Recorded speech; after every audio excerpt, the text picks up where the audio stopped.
I wonder if you've ever been to like a funeral or a wake, or just talk to anyone who's just lost anyone this past year, and there's something poignant about going to someone's funeral as opposed to, say, a birthday or a wedding. That a funeral, you think about a person's life but also that person's death, and here it's almost a picture of heaven.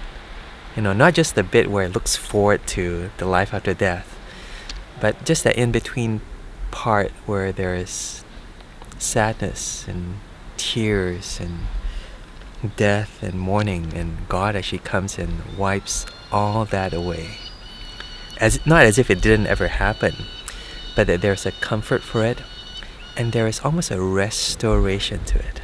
Almost to make it seem as if it wasn't wasted, that all this pain and all this tragedy happened, that God actually comes and says that the joy that you're going to measure it against is against all that pain and depression and darkness. It's almost going to make up for it.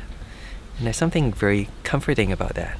It's not dismissing. If someone comes to you and says, I'm going through a tough time, you say, oh, don't worry about it, heaven is coming. But that almost as if to say, God knows the pain you've been through, and that He will comfort you, and that He will almost make it seem as if it was worth going through this life and this experience of darkness, because God Himself knows it. God Himself has experienced it in Christ, and therefore God is able to comfort you through that time of difficulty. It almost becomes the requirement of going to heaven. Verse 6, to him who is thirsty, I will give to drink without cost. He who overcomes will inherit all this. I will be his God and he will be my son. It's not him who is perfect, him who is now doing very well, him who is well adjusted, but the person who is thirsty, person who goes through all this and overcomes. God says, I will be their God. I will give them to drink from this water of life.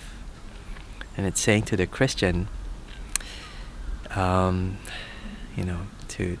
measure your thirst, not your fullness. Of course, you have Christ and you're full and you're praising God, but there's a sense of that thirst in you that wants God even right now, and you don't quite have it all right now. That longs for that joy and that heaven and that fulfillment and that meaning and that comfort that you don't quite have right now. And God says, I see what you need, and I see that what you long for is me. I will come to you. I will fill you with my spirit, my joy, my comfort.